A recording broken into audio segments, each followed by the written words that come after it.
Hello, everybody, and welcome to the Here We Are podcast. We have another special pandemic edition for you. If you're new to the show, my name is Shane Mauss. I've been a touring comedian for 16 years, back when live entertainment was still a thing.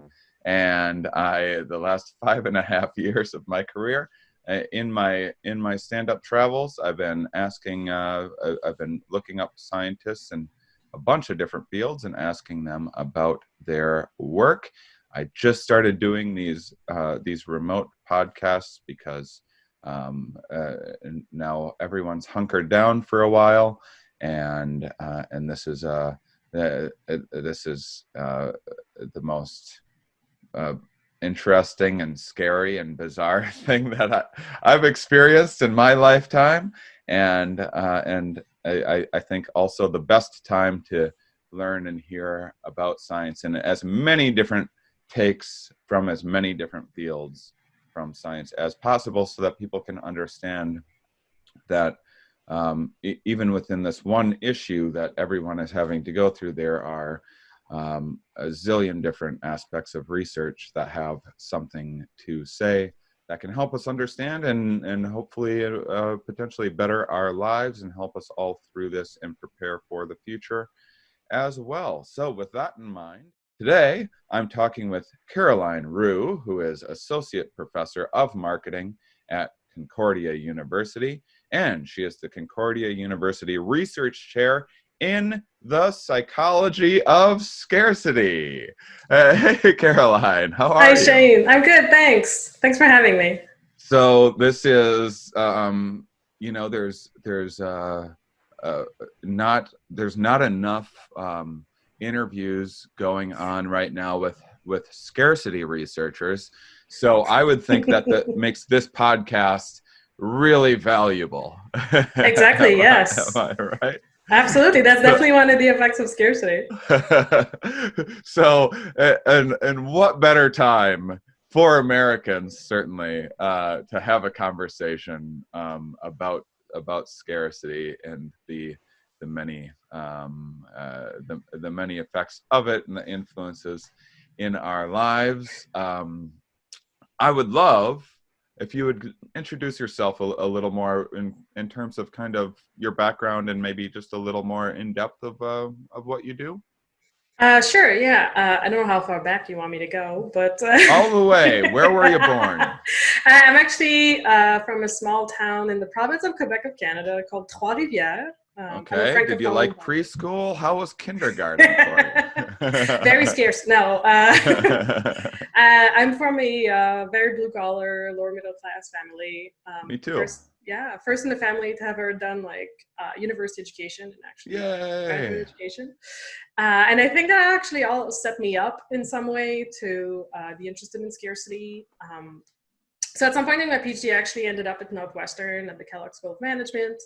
And it was interesting because it was during the I was in the aftermath of the 2008 recession in the US. And so that was part of a lot of the things on my mind as like soon to be freshly minted PhD students going on the job market, how that would impact a bit my career, but also seeing it on my friends, my family, again, being from a blue collar environment, how all of these things impacted their lives, which is why as a PhD student, I started getting really interested in that topic, which there seemed to be some zeitgeist at that moment too, because I learned about a few other groups of researchers that were also all kind of at the same time started looking into this. And my main angle, I guess, on the topic is more what's called like a scarcity mindset. So when you go about life and you feel like you don't have enough, or you think about not having enough. So while these days it's pretty exacerbated, but before all this, if you still can remember what life was before this, a lot of the common thoughts that people might have had about scarcity were things like feeling like you don't have enough money, feeling like you don't have enough time, there's not enough food in the fridge, not enough clothes to dress you up for work, and things like that, which might seem very mundane, but had, interestingly, a lot of big impacts on behavior and thoughts and all these kinds of things. Mm-hmm. And what I found particularly interesting with this topic is that it's something that, from what I've seen, goes across like income spectrum or socioeconomic background or social class. Because as much as like poverty obviously is a very strong instance of scarcity, and it's what we call objective experiences of scarcity, you see also a lot of articles out there of people like, how can you live with $500,000 a year, and how can you make do with these kinds of salaries? And even like, I remember when I started working on the topic, I stumbled upon an article in The Guardian about bankers in London complaining that a £1 million a year salary was not enough to maintain the expected lifestyle. And so it's been interesting to study because it's something that anybody can relate to in terms of topic, especially more these days. I mean, it seems like there's no matter what you no matter where you are in life, there's going to be that nagging feeling of it's never enough. And there are a lot of people that are very well off financially, but maybe feel as if they have zero free time. Yes. There's certainly a whole lot more people that aren't well off and don't feel like they have free time as well. But scarcity, it doesn't. Whether you feel, I'm not asking anyone to feel bad for complaining about only having 3 boats rather than their friends with 4, but the psychological kind of mechanisms that make people feel this way and register this are there no matter what your situation is in life. Exactly. Yes. So my listeners, my long-term listeners have heard this story before. I've talked about this on stage before, but I think with these new episodes and just starting to do these on putting them on YouTube and doing video for the first time, I might have some new listeners. So I'll share a fun story about scarcity and my life and just how silly scarcity can be. So I used to have, I wonder if I have one around. I can't.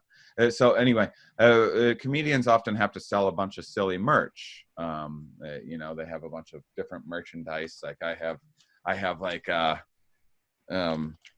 here we are keychains that I sell and stuff like that, right? So I used to it's you don't get into comedy for the merch, but then you get into comedy and you're like, oh, how do you make a living doing comedy? And you got to peddle a whole bunch of garbage that no one needs. So one of the things that I earlier on in my career, when I was a bigger drinker, I started selling these plastic beer mustaches. There are these little plastic mustaches that clipped onto beer bottles. You drink the beer, hey, you got a mustache. Isn't that fun?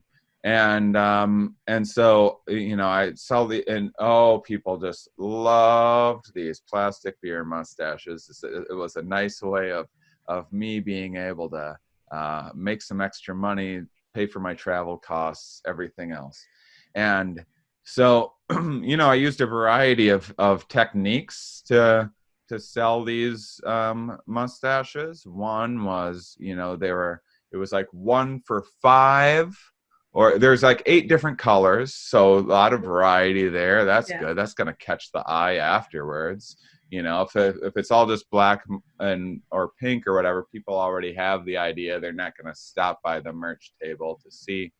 But so I'd have 8 different colors, and then, I got a deal for you. They're 5 each, or they're 3 for $10, or 8 for $20. What a bargain. You can get the whole set for just $20.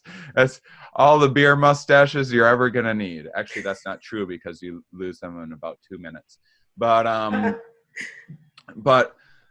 so I got these 8 different colors, and if you're going to get into the beer mustache game, what you're going to find out in a hurry is that the blacks are going to be the top seller, followed closely by pink, And then after that, it's a mixed bag. You know, it just depends on where you are. If you're in Florida, maybe you can sell some more orange ones, you know, stuff like that. And I could do things, I could say things like that to prime people. I could mention the local sports team or a holiday coming. Christmas is coming, get a red and a green one. 4th of July is around the corner, get a blue and red one. Yeah, stuff like that. This is how embarrassing it is being a professional comedian. And and so anyhow, what happens is then you find out, you know, you buy these things in bulk, and then one day you find yourself sitting on like a huge bag of purple beer mustaches, because no one's buying these damn purple beer mustaches for whatever reason. You haven't been in a place where their sports team has a purple color or whatever.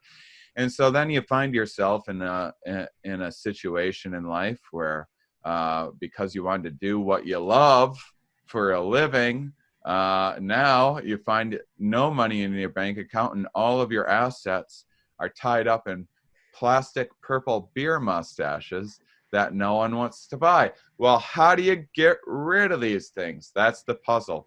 And fortunately, I knew about this law of scarcity stuff.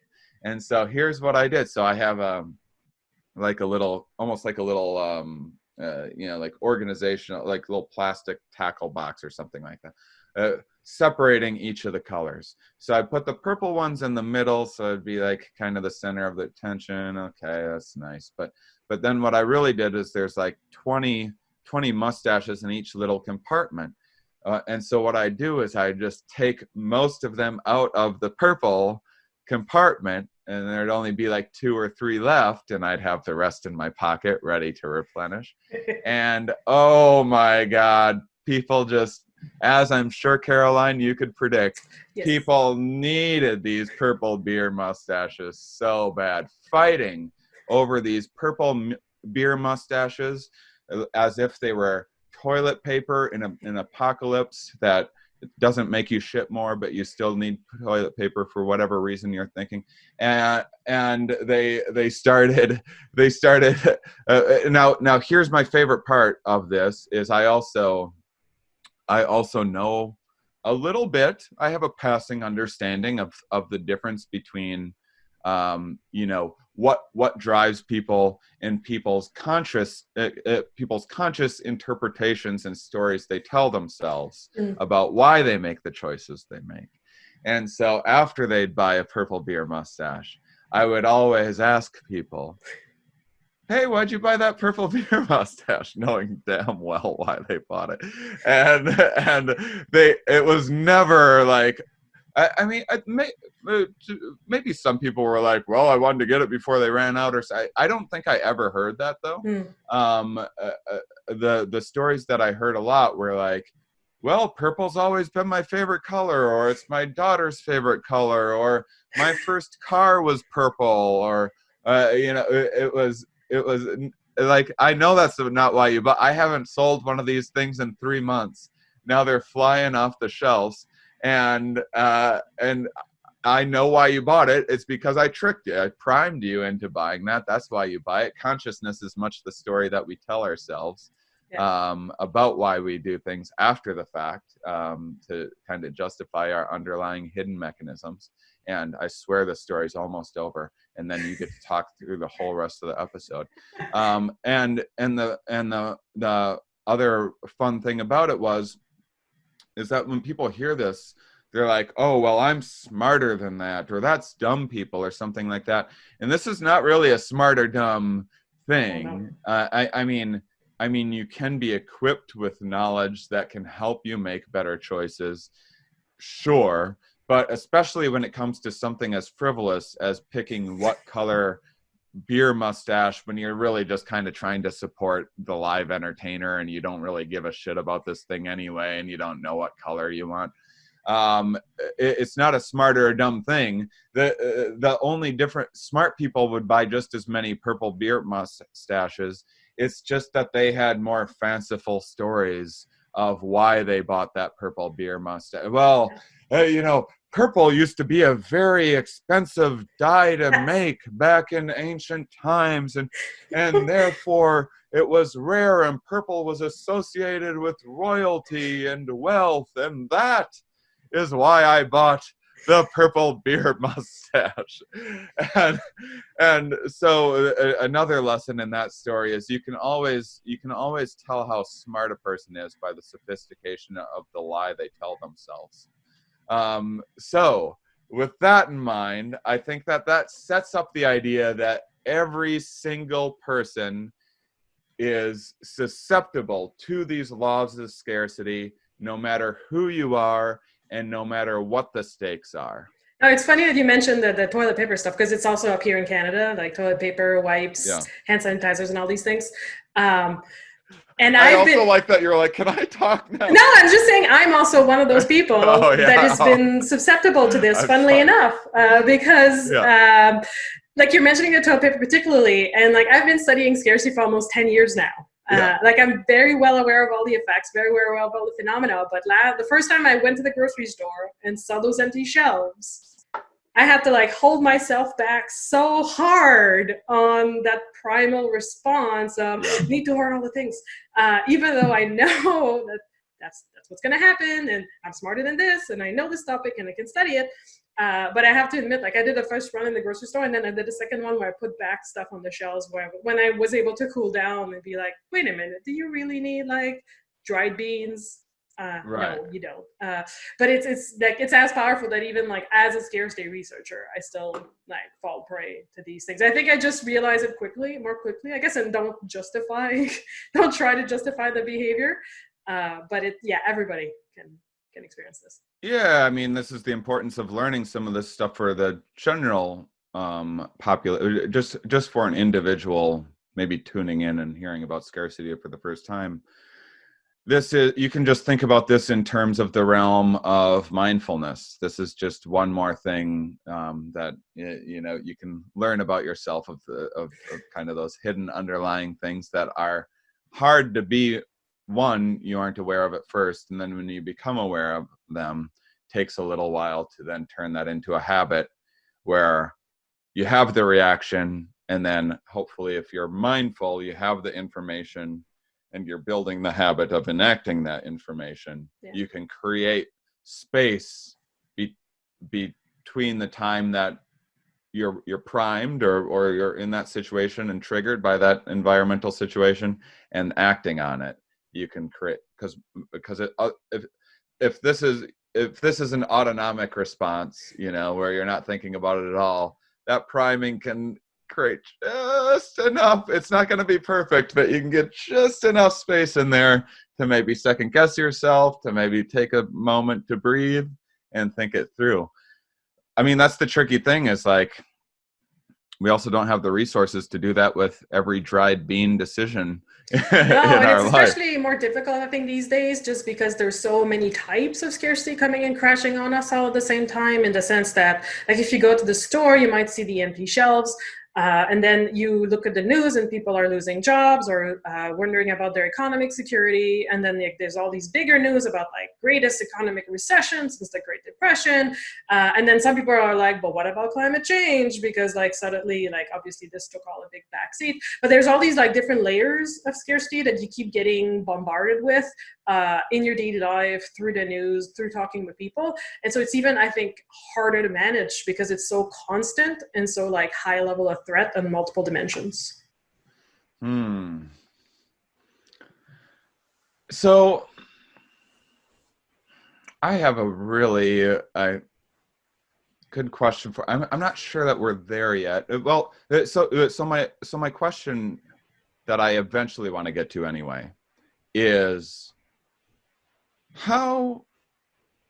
what can people look for in terms of how do we trust the wisdom of the masses and how do we run from it? I've spent a lifetime running the opposite direction of every popular thing that there is. Take sports, take organized religion, take any like popular band, movie, like I just, my rule of thumb is if it's popular, run. But that imposes costs as well, and I'm wrong just as many times as someone that is blindly following the crowd everywhere, And so how do you know when you see the hand sanitizer on the shelf going scarce and like, oh crap, I better get all of that hand sanitizer.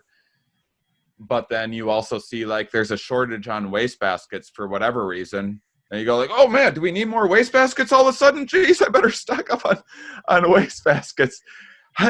How can people, discern what cues, what of those scarcity cues are valid? Yeah, it's a hard one to decide, especially these days, because like the times feel very uncertain. Like it's not the usual like doomsday prep situation, like when there's a hurricane coming, a tornado or something like that, or snowstorm, I guess up north where I am, where it's gonna last like a couple of days to a week. That's all you need to survive. Hopefully there won't be any power outage, and then you move on, kind of thing. In this case, it all started, but we don't know when it's gonna end. So estimating how much you need, how long you're going to need it is very difficult to begin with. But I think there's a few things to keep in mind. So first of all, like I think the media's been trying really hard, from what I've seen recently, like posting articles about the fact that even if shelves are empty, like supplies are still there. It's just that because people are hoarding, restocking has been very difficult. And so if there was a way if at the end of the day, the news turns around their outlook and has a look inward at their ethics and their ratings driven alarmist scare tactics of just like showing nothing but empty shelves and not showing all of the instances of the places where the shelves are plenty full, that would make for a world being the greatest. But and that's not even it's not a conspiratorial thing. It's just the news giving people what they want, which is people love a good it's scare. more interesting to look and post about like empty shelves and like, look, my store is well stocked, than the run of the mill everyday situation. Yeah, we're not going to hear a lot of news stories of like 6 billion people didn't get corona today. Pretty much, yeah. And so I think that's one of the things that we have to keep in mind. So as long as like the supply chain is doing okay, which seems to have been doing okay so far for now, I do think that like all this hoarding craziness is not something that's like useful, just because products are still there, availability is still there. But also something that we need to remind ourselves is that even though it's hard to estimate how much we need, we have to remember that if we keep it all for ourselves, then we're preventing others from getting it. And coronavirus is a social disease in the sense that you have to have several people in the room or several contacts to get it. So if you hoard all the hand sanitizers, then other people that will touch the door handle or that would deliver your groceries or deliver your food won't be able to sanitize their own hands. Right. And so you can still get it. And so being able to estimate, and it's hard because our brain is in overdrive right now and we're a little bit in panic mode, but be able to ask yourself, like, how much do I need really, truly for the next week or two? And then remembering that other people also need to have access to these things if they want to be better, and so we can be better. Well, I'll tell you, after talking to you, one practice I'm going to stop doing, I'm going to stop taking my sanitizer liquid baths that I've been doing every day, of filling up an entire bathtub of sanitizer, dipping in it, draining it, starting the whole process again 4 to 5 times a day. Upon reflection, I guess that was fairly wasteful and, and selfish of me. My bad, everybody. So I guess I mean, and some of these things will be like self-correcting in a way, because now that everyone has an 80-year supply of toilet paper, now that I mean, it's gonna, you don't even necessarily need to speculate on this because it's not terribly related, but it's also gonna screw up industries in this weird way of like toilet paper companies being like, okay, well, we'll just increase demand, or we'll just increase supply by 100 and ship 100 times more what we normally would. And then they're just going to be like, okay, I guess we just close our doors after this because no one needs toilet paper again for the next 20 years. I'm hoping that they're smart enough to be like, I'm guessing they're smart enough to know that it's a stockpiling, because like you see that at a much lower scale when there's like sales promotions and things like that in stores where people do stockpile a little bit, then it slows down the curve of repurchasing. And so just now, like, this is like that on steroids that's going on right now. So I'm hoping that any of the firms right now that are experiencing these like stockpiling craziness are business savvy enough to know, like, to weather the storm when it's going to come, find a way to take whatever the gains they're making now and be able to sustain when the demand's going to drop pretty drastically afterwards, for sure. One thing I'm thinking about, so in terms of this hoarding, there's all these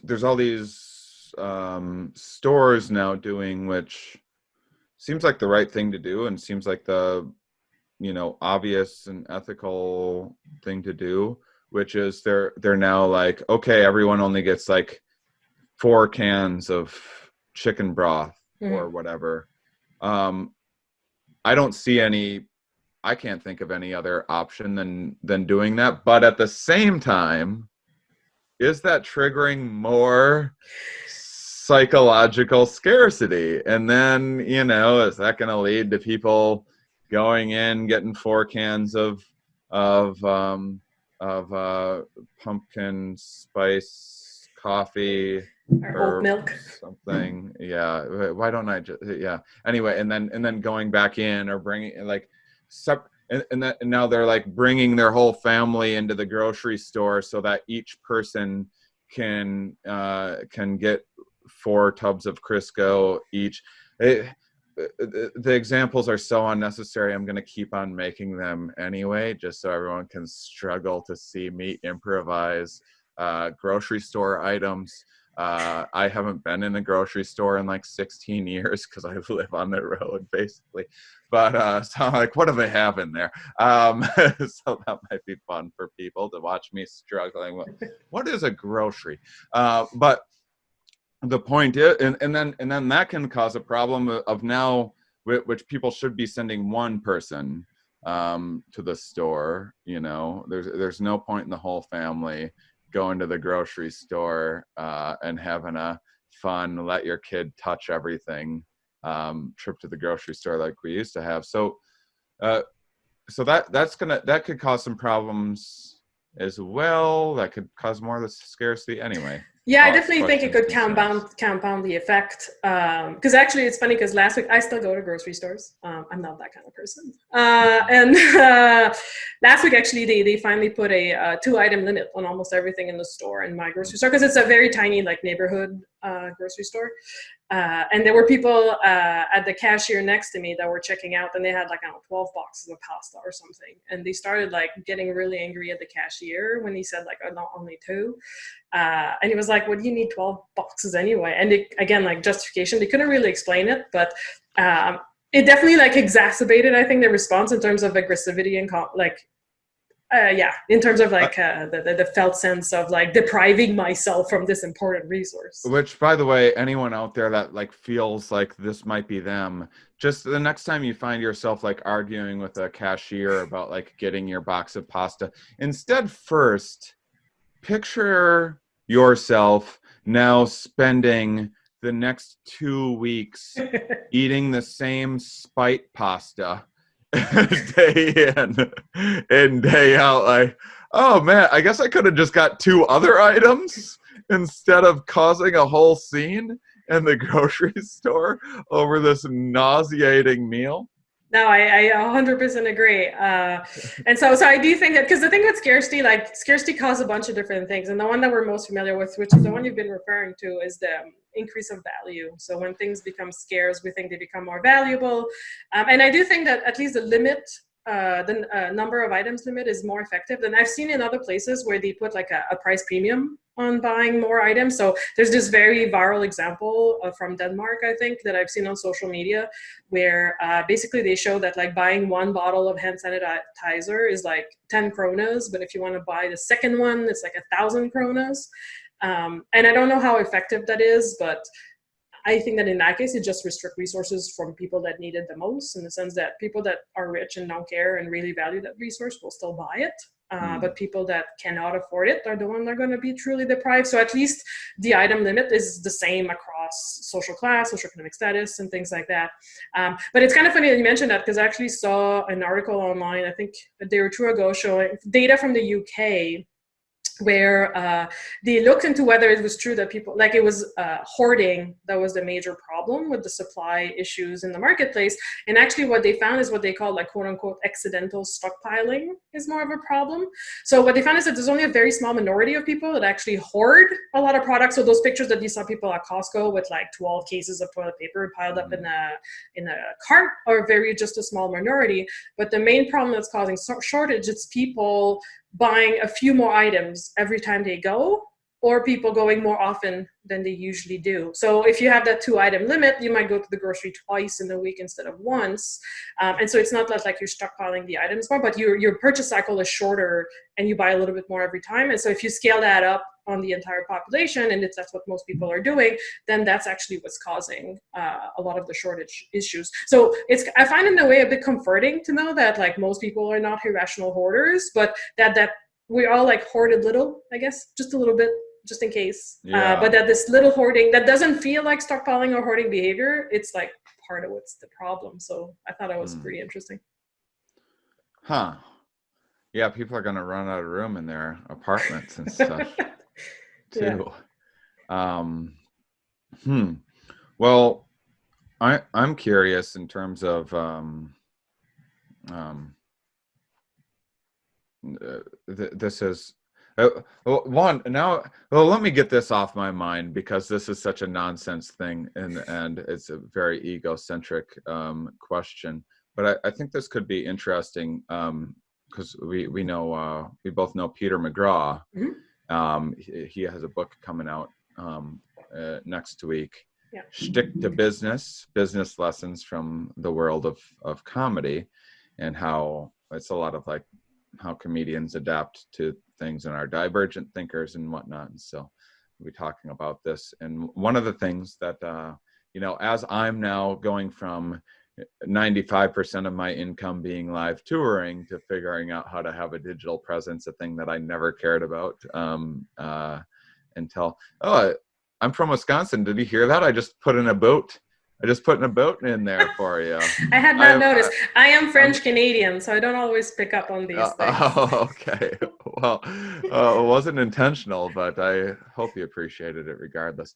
But anyway, so I'm like, well, okay, people are the most interested in science, I hope, that they've ever been in my lifetime. And this is an opportunity to show people things that are like outside of the regular news cycle, and see why listening to, say, a marketing professor has like exceptionally relevant things to say about this very, very situation. And it's like this with every field of science, as far as I can tell.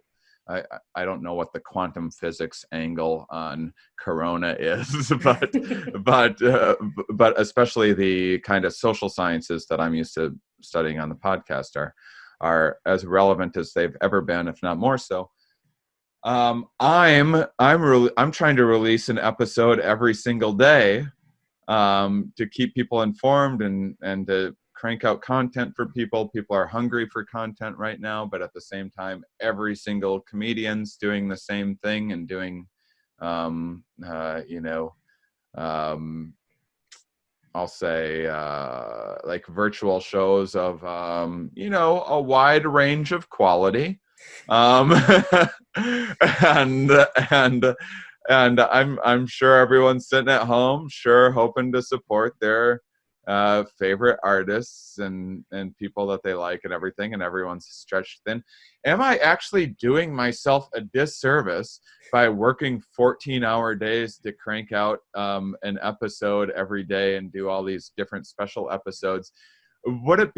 Would I actually make more money putting less work in and putting less episodes out and just making them seem scarce? Additionally, related question, there's things like Patreon, something that I haven't in my career, I haven't really done much with, because I just don't like the idea of my content being behind a paywall. I want everyone, in an ideal world, everyone would be able to get my content that wants it and can share it with whomever they want to.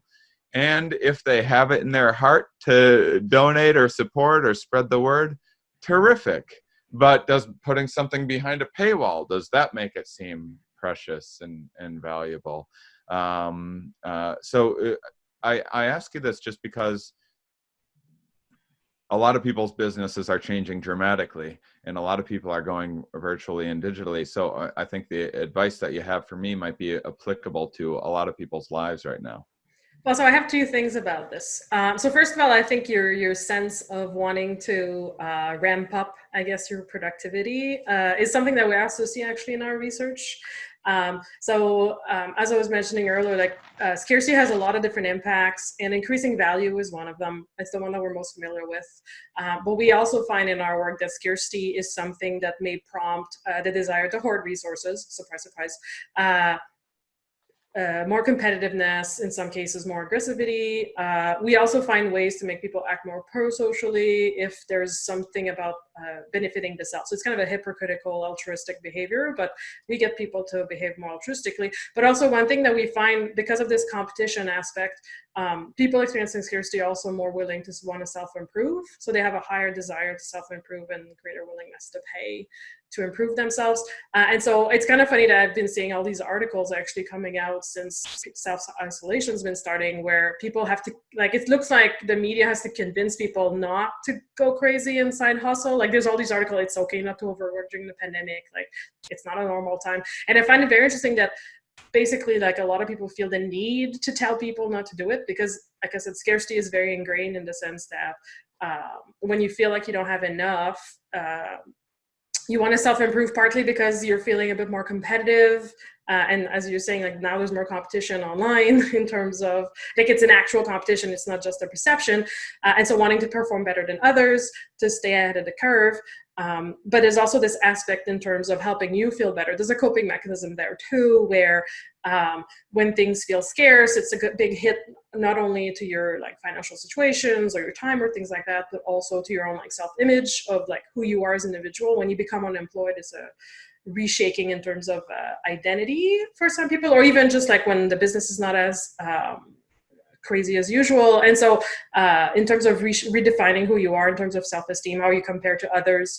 And so the side hustle and the self-improvement and the free workouts and all these kind of things that we keep saying are not a surprise for me, just because we do see that in our data. But what's interesting, I'll be curious to see how much people keep it up and how long they keep it up, because what we also find in our research is that this desire for self-improvement seems to be more of a quick fix. Like people are looking more for a quick solution to either feel better or feel more competitive or things like that. But when we offer participants options that would take more time and more efforts and things that are more long-term, they're less interested in those. They want the one, like the pill that works right away, or the app that works right away, or the solution that will improve my situation right now, but not necessarily something that I'll have to put a lot of effort over a long period of time to truly get better. So I'm kind of curious to see if that's going to pan out also in how we see the interests in, like I said, like all these self-improvement workouts, ebooks, online classes, and all that kind of stuff that people now are feeling that they have to do because they have all these free time on their hands, even though our mind is not really free. It's not like we're on vacation for 3 months. And so that's going to be interesting. In terms of Patreon and putting things behind a paywall, or just limiting, I guess, the number of podcasts that you might create. So what I think could be interesting here is the difference between scarcity and deprivation/restriction, which are slightly two different things in my opinion, even if the literature hasn't really clarified that. So most literature will use like financial deprivation, for instance, as a synonym for financial scarcity. But if you look at least in marketing and psych, I would say, but if you look at some literature more like in political science, sociology, like they see deprivation as something where you feel that there's a resource that's accessible, but someone or something is preventing me from accessing it. Which is a little bit different than there's not enough for people available, or there's limited availability and things like that. So when you know that it exists, but you can't get access to it, I believe that, and we don't have data yet that proves that, but I believe that this generates a slightly different response in terms of how people might react to these things. So I do think that there's a word of caution in terms of how you try to generate that kind of scarcity. So like I would have been curious if you would have told people with your purple beer mustaches that you had more in your pockets, if they would have felt that like slightly differently, not just in the matter of saying that, knowing that there was supply, but knowing that you were preventing them from having access to that supply. Similarly to, in a way, I feel that some of the limits imposed in stores also might prompt that sense of restriction instead of scarcity necessarily. So the empty shelves already prime scarcity, but now that you're imposing the restrictions on top of it, it's another layer that you're adding, that like, I know that like, I feel like I need to buy all the toilet paper. I see that there's enough toilet paper for me to buy all the toilet paper that I want, but now you're preventing me from being able to act on that impulse. Might generate different kind of responses in terms of like, more similar, I would think, to research on like reactants and restrictions of freedoms and things like that. And I feel that to some extent, like maybe not as intense, obviously, but I think that things like Patreon and paywalls and things like that could prompt in that sense. That it depends how like desperately people they need to have access to your podcast here and now, or if they, for instance, would be willing to wait a week to have it for free while Patreon subscriber have it before everybody else, kind of thing. It's how you play out the restrictions also that will be different. But that's I think those are slightly different things, and they could compound each other if you put it together in one context. Yeah, well, as you say, I'm thinking as I'm having to adapt. This is a lot of stuff that I think a lot of entertainers don't really share their process, or like the little tricks that they're using. I have found that like if I tell people like in live shows merch tricks that I've used in the past, like making joke, people will like avoid my merch table afterwards, like, oh God, he's a wizard, he's gonna get us with his spells. But I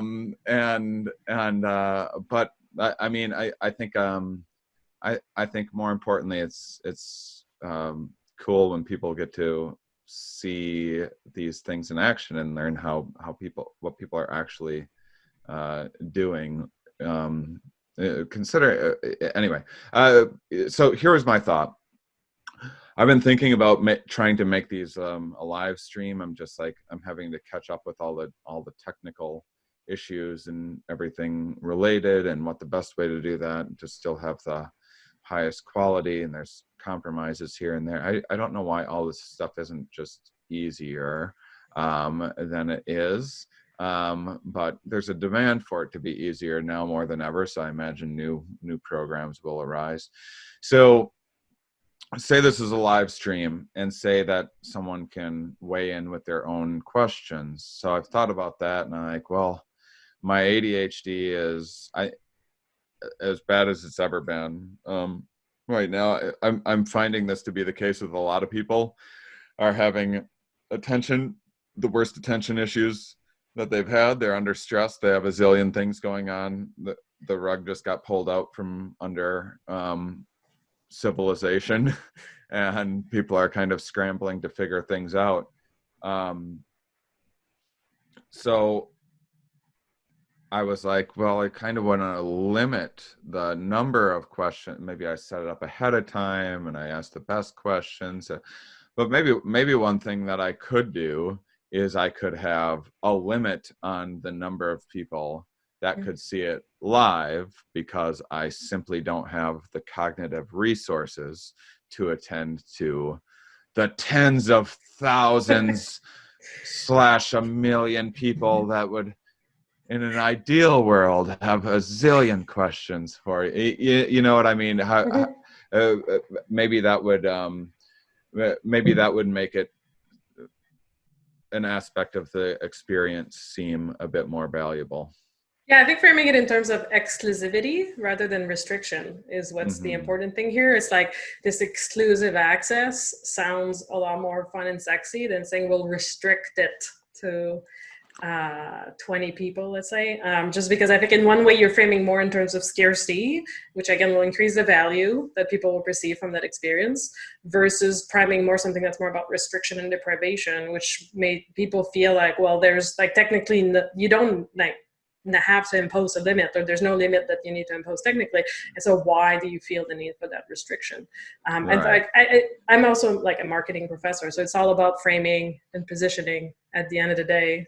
Yeah. Which Yeah. And then say if I, say I open it up to like 20, 100 people, whatever it might be. Then, things like this show's about to sell out or something. Those are these common tricks that we see out there. They work really well because they're triggering this scarcity, right?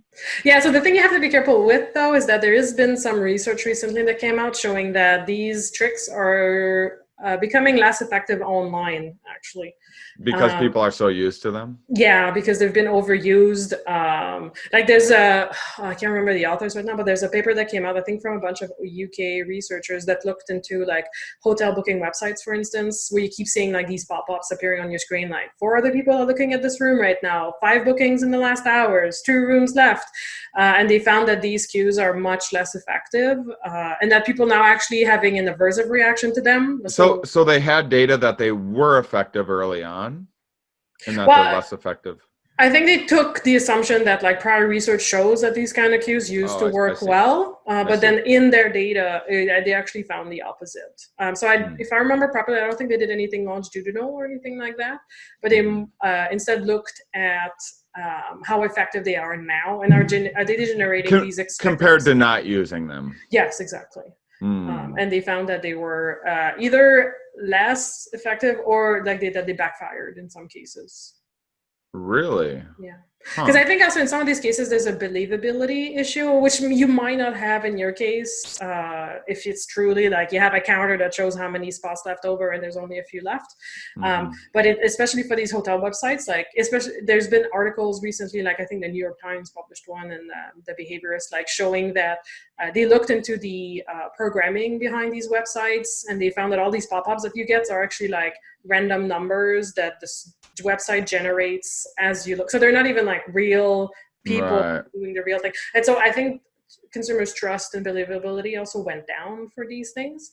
But it is a word of caution that basically overusing them, I think, especially in the online context, has been desensitizing consumers quite a bit from these things. They might, I think they're still very effective in the real world, like we saw in grocery stores and pharmacies and things like that these days.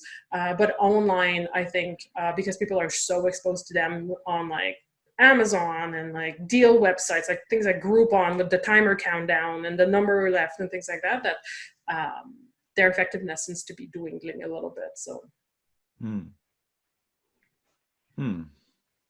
That's very interesting. I think I fall for those numbers.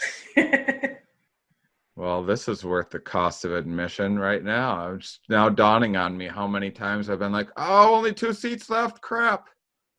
Well, you have to remember that a lot of these lot of these studies are like on average. Now I know how my audience feels when they feel as if I've been tricking them. Like, son of a bitch. But also, like a lot of these findings are on average. So on average, they're less effective on average. But there's still people. And I fell prey to these things sometimes, like when I book hotel room, and I have again to get the mindful moment where I'm like, American Airlines, I trusted you.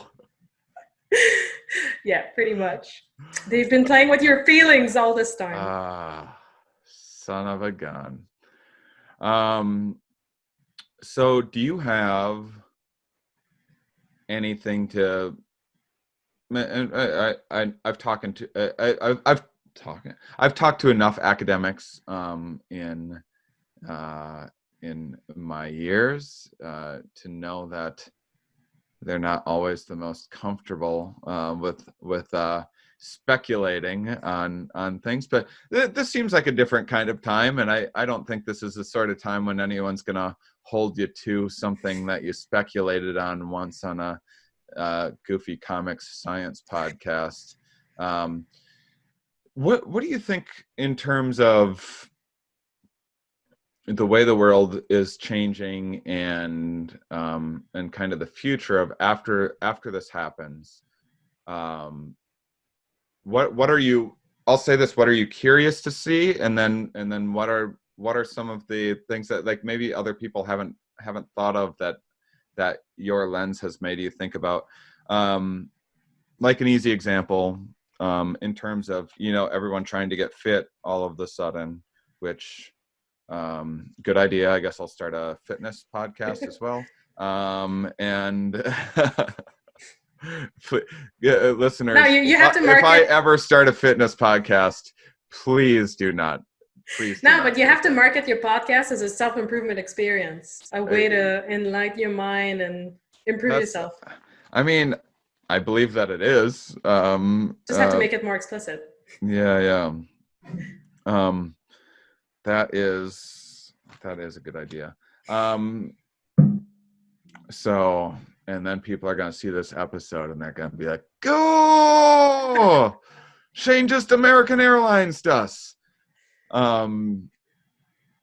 So in terms of, so I'm a man of many vices, unapologetic. I've explored so many vices through the years. I'm sneaking up on like 25 years of just like solid vices. I like to try some out for a while, and then until I get very destructive, and then I'll try a different vice. And one of the things that I do, I'm not a big spender in terms of like I don't have fancy things. I have a very modest vehicle that I drive around the country. I live out of inexpensive Airbnbs as I can, where I splurge is I do eat at pretty fancy restaurants. I spend a lot of time by myself. It's a part of my social life. It's a part of my people watching, wanting to go to the nice areas in a given city. It's a part of like my travel adventure. And it just, and there's something about, it's funny because I almost do it more when I don't have the money to do it, when I'm like the most nervous about like how much money I'm going to make in the next month from shows or whatever. That's when I'm like, you know what? Filet mignon. I'm doing filet mignon tonight. It's just like, it's like this self-soothing signal of like, well, everything's going to be okay. I wouldn't be eating a filet mignon right now if everything wasn't going to be okay. And so, you know, in the reflecting that, you know, as we're all taking stock in the things that we've done, as we all are making the lists of things that we shouldn't have spent money on in the past, to project into the future of like, please, if I just get through this universe, crazy glowing psychedelic eye in the sky, if you let me get through this, I'm not gonna eat any more filet mignons ever again.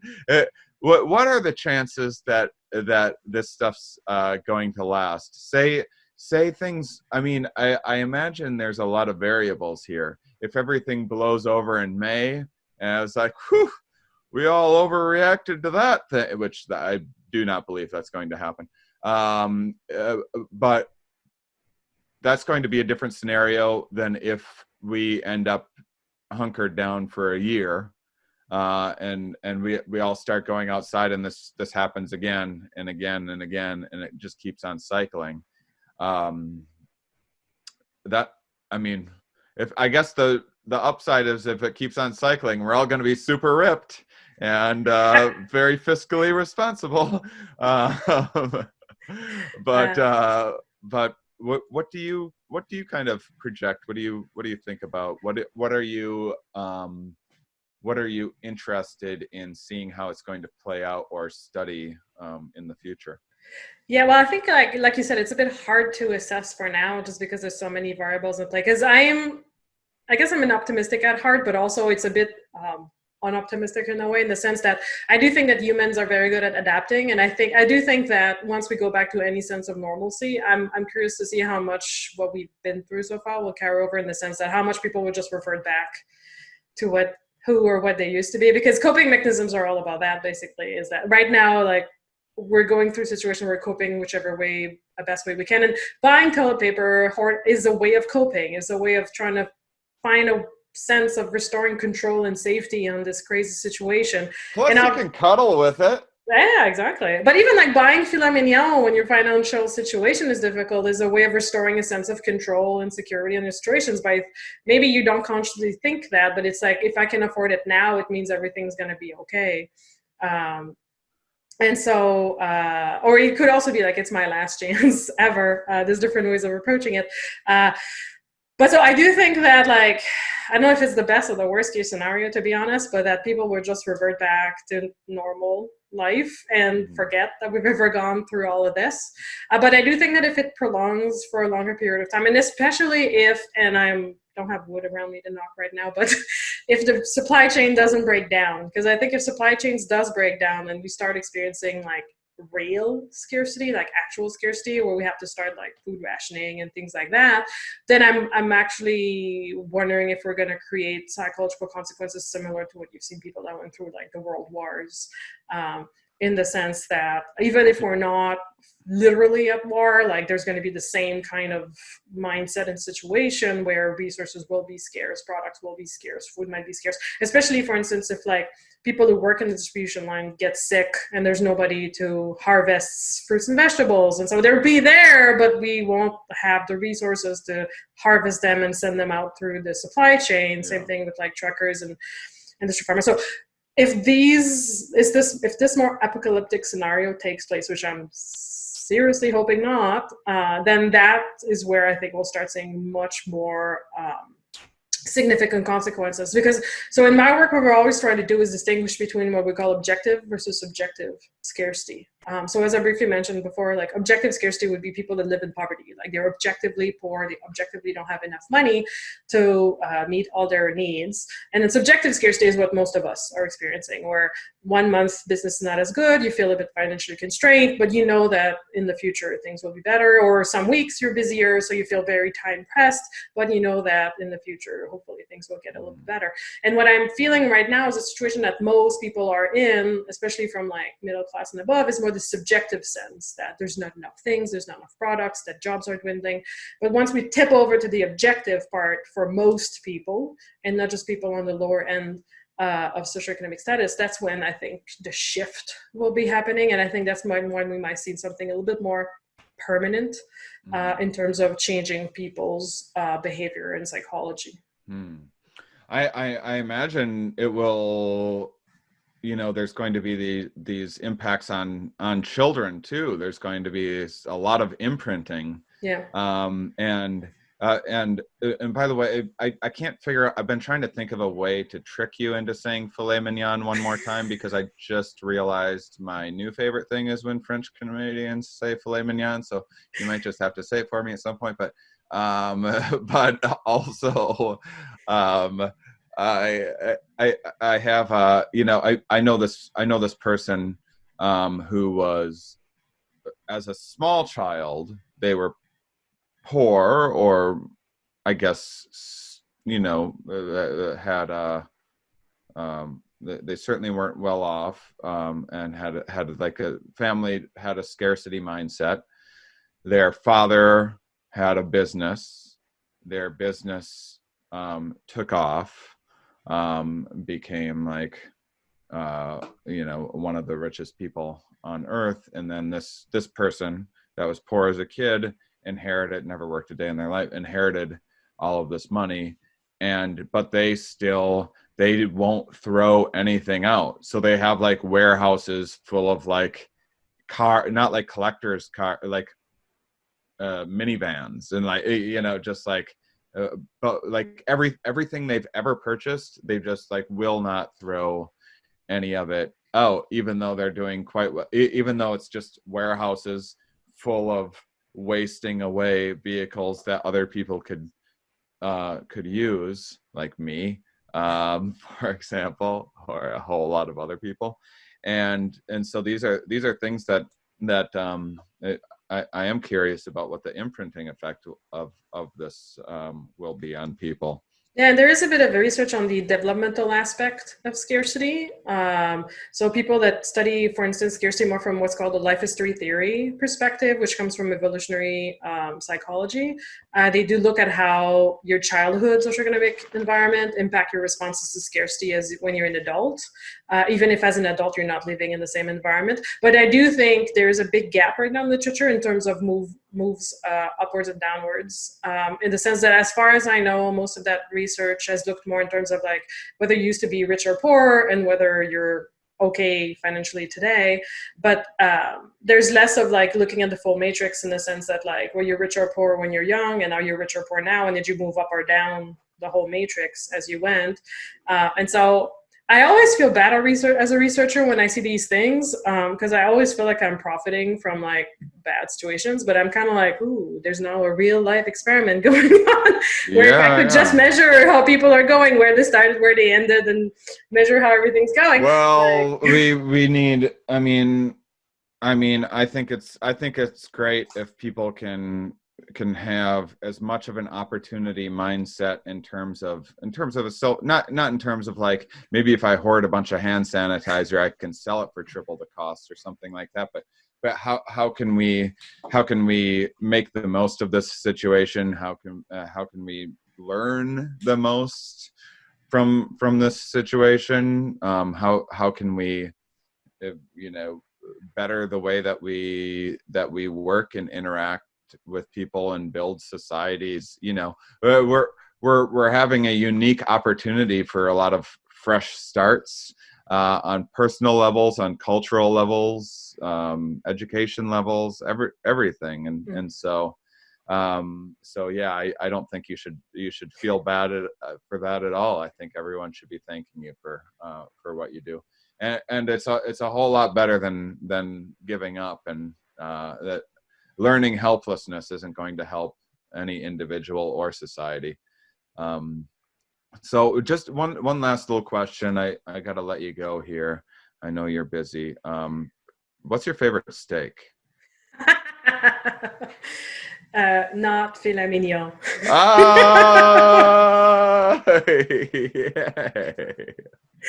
Oh, love it. Well, this was a fantastic episode. This is, wow. I'll tell you, of having done, nearly 300 episodes in my 5.5 years,